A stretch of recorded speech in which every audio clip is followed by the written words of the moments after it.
tracking injectivity and nominality beyond abstraction, or how to make abstract types more concrete for GADTs.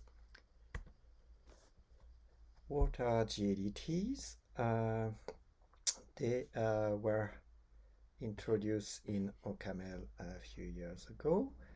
The most basic example of them is the equality witness, which you can see in Coq or Agda. An equality witness is defined as a GADT is a type EQ with two parameters and one constructor, and this constructor forces the two parameters to be equal. How are you going to use this equality? Through pattern matching. Here I define a function cast that receives an equality witness between two types A and B. That could be superficially different, but internally should be somewhere equal.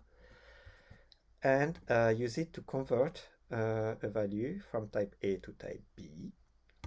Now, when you pattern match this equality witness on ref, this forces A and B to be equal. This gets this equation in the environment so that I can receive X at type A and return it at type B. Reciprocally, if such an equation is deemed impossible, we can use it to discard redundant cases, and this allows us to define this function which takes an equality set between int and bool and returns any type, because if we try to check whether any cases, it will be deemed redundant. Here, this is the meaning of the syntax. This is a dummy branch that will be proved redundant by the exhaustiveness checker. If the exhaustiveness checker tries to put ref here, it will come to the conclusion that int and bool have to be equal, and since it's impossible, then this branch is not reachable. Okay, now what happens if I combine this with abstract types? The fact is that blindly relying on unification for equation generation then becomes unsound. Concretely, here I have a functor that accepts an abstract type S and uses it in this function, which takes an equality witness between AS and BS and returns an equality test between A and B. It works by unifying AS and BS. Since S is abstract, the only way to make the unification succeed is to unify A and B. But and once A and B are deemed equal, then AB EQ is a valid type for ref.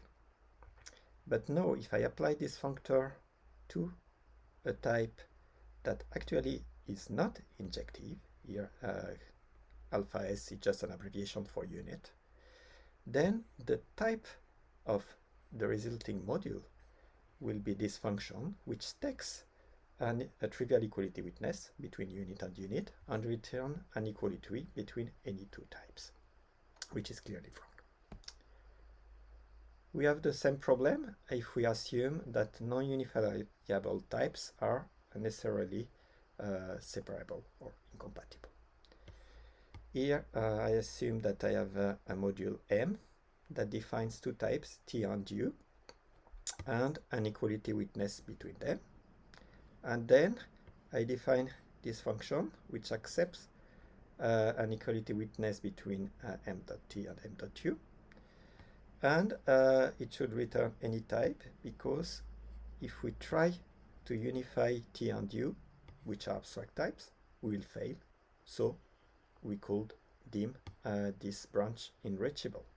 But then if I can define this function, I can apply it to the equality witness exported by M, and again open an impossible type for all alpha alpha, which should never happen. So abstract types cannot be assumed to be injective or separable. We must be more careful. Actually, we were aware of that, but there are subtle cases. And 7 years ago, in the first release version of OCaml, which included GADTs, there was this bug which is similar to what we've seen in the previous slide. That is, we accept an abstract type, and then we use it to define a GADT which takes here an argument of type alpha, and the type alpha is supposed to be determined by the parameter of this GADT, but that is under S. And here it's supposed to be okay, because since S is abstract, we can determine alpha from the whole type. But if now we apply F to, again, this type abbreviation alpha S equal unit, then we lose the connection between the parameter of T and the internal alpha, and then we can define, apply T to 3 and extract it at any type and return again a value that could have any type. How was this fixed? It was fixed by refining variance inference of type parameter to also infer injectivity and rejecting the definition of F above with this strange error message. However, at the time, non-new syntax was added because it was deemed that we needed more experience before doing that. And as a result, the only first-class abstract types we have in OCaml are either predefined types, such as int or float, and types defined as abstract in the current module, which is very restrictive. How can we get more freedom about that? First approach will be to add injectivity annotations to track injectivity like it's already done for variance. This will actually be done in the next version of OCaml. The syntax is as you expect. That is, if I mark with bang a type parameter, it means that it is the T is injective in this type parameter. If you have several type parameters, I can choose to mark one of them as injective. And annotations are only required on abstract types. In all other cases, they will be automatically inferred from the definition. What kind of application do we have? First, we can use it to annotate types in the library. For instance, there is a Q module in the standard library. Clearly, its definition is injective, so I can define the exported type as injective. And we can also use it in functors to require injectivity from the input and define the same type as we've seen in the previous slide, but this time correctly, because this one can only be applied to injective types. The important part in this injectivity question then is the inference part. And for non-abstract definition, we can completely rely on this inference. There are two cases. First case is for concrete types, well, data types, as you see in ML, that is sum types, or record types in OCaml. They are actually always injective because there is no way you could prove that two types with different parameters are equal in the unification. The other case is with type abbreviation. There, type abbreviation is injective if in one of its parameters, if this parameter occurs at an injective position in the body of the abbreviation. So here we have examples. So the first example is with concrete type.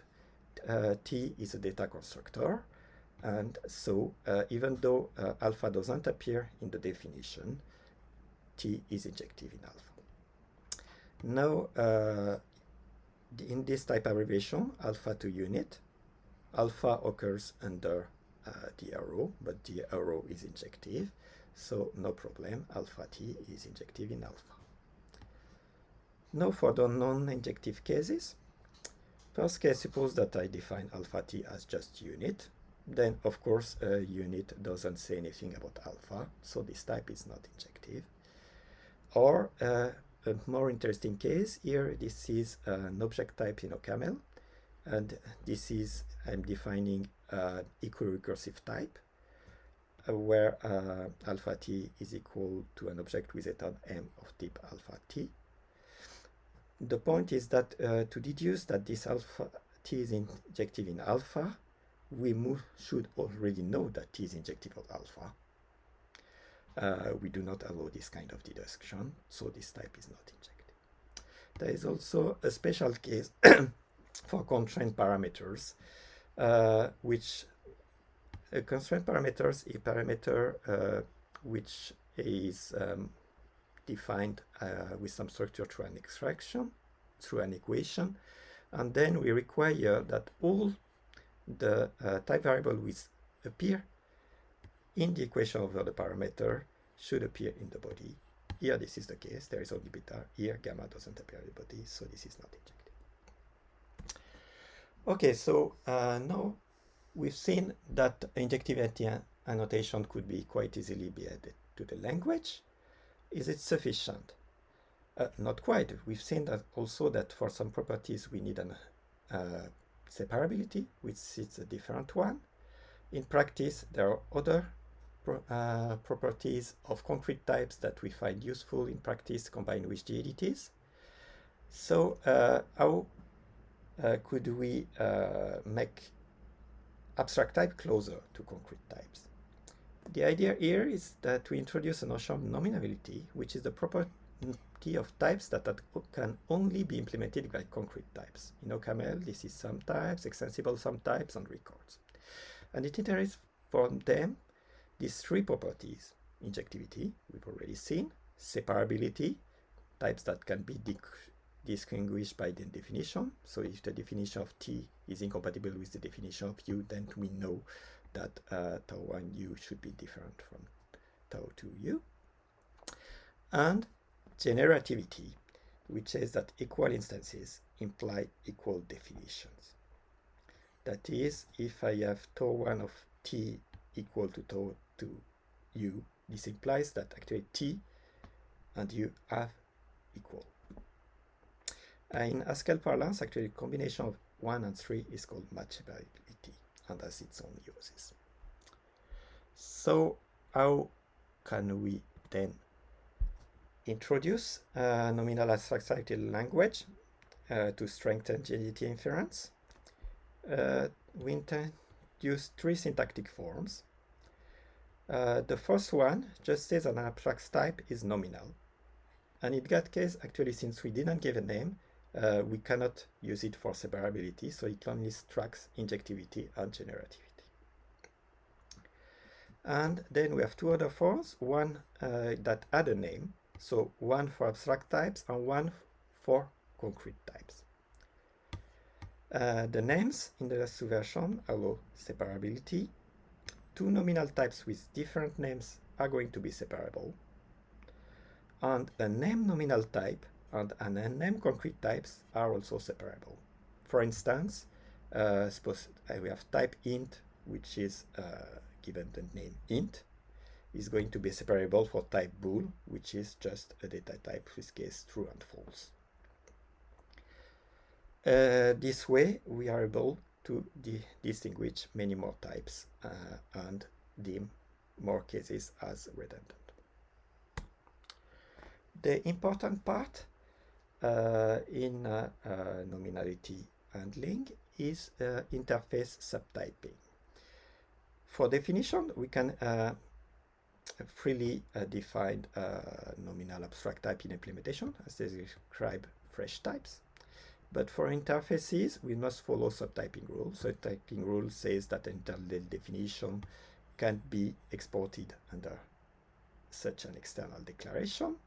And this subtyping rule say, for instance, that if we have a concrete type, we can abstract it as an abstract type nominal. If we have a concrete type which is already given a name, we can export it as a nominal abstract type with the same name. If we have a nominal type with a name, we can forget the name. We can also forget that it is a nominal type. And we have a few extra properties. For instance, we can also, if we have an abbreviation which use exactly the same parameters, and the original definition could be exported as nominal, then the abbreviation can also be exported as nominal, which allows to rename types. And those rules are extended with reflexivity, transitivity, and rules for records and extensible sum types. The important part is that typing rules is what they do not allow. And typically what they do not allow, we cannot export an abstract type which is not nominal as a nominal abstract type. We cannot add a name to a nominal abstract type. We cannot also change the name of the nominal abstract types. And we cannot forget the name of a concrete type without forgetting its definition. The last one is needed to be able to distinguish named nominal types and unnamed concrete types. Now for the applications, we'll first see a technical example which all require nominal abstract types. Here we define two nominal abstract types, one t which is as named int, and one alpha u which is just nominal. And we can use it first for separability. So because here we will be able to prove that bool cannot be m.t. So we can prove anything from such an equality. Then exploiting generativity. Suppose that I have an equality between int list and int m.u. Then I can use it to deduce that m.u is actually equal to list, and then convert for bool m.u to bool list. Or combining generativity and injectivity. Last example, I have an equality between int list and m.t, m.u. From this I can deduce that actually m.t has to be equal to int, because m.u has to be equal to list. Other applications, actually this is the original motivating example for nominal types, witnesses for parameterized abstract types, and there are many applications to that. So two ways to do that. One will be just to say that alpha t is injective. So I defined a module vec which export an alpha t, which actually is just an alias for arrow internally. If I do not say that it's injective, I wouldn't be even able to define this ty, where I have a case vec, which vec of a witness for some type creates a witness from vec of this type. Okay, and this without injectivity, this definition is rejected. But if I want to then to define the next definition, which is try to extract the parameter of vec, and then it needs to detect that vec is actually incompatible with the other cases, and this one requires nominality. So let me now conclude. Well, first about injectivity and nominality. There is clearly an overlap. In practice, what happens is injectivity applies to more types. Some type abbreviations can be injective, even if their parameters are not the same as the original type. But injectivity is also strictly weaker than full nominality, which has more applications. So both notions seem to have their own roles. Then about design issues. We are yet to find a good syntax for nominal types. Currently, we just use a syntax, generic syntax for annotations, which is provided by the OCaml. And the other problem is about the way we choose names. The programmers need to have some freedom in the way they choose names, because you must re-export things necessarily with the same name. So the name is not necessarily related to the module in which the export is written. but also one would expect some kind of regularity so that names are not given completely arbitrarily. So I'm finished, and if you want to look at the source code or play with it, you can look at these pairs. Well, for injective intake notations, this is already actually in the trunk version of OCaml, and for nominal abstract type, there is an RFC. Thank you.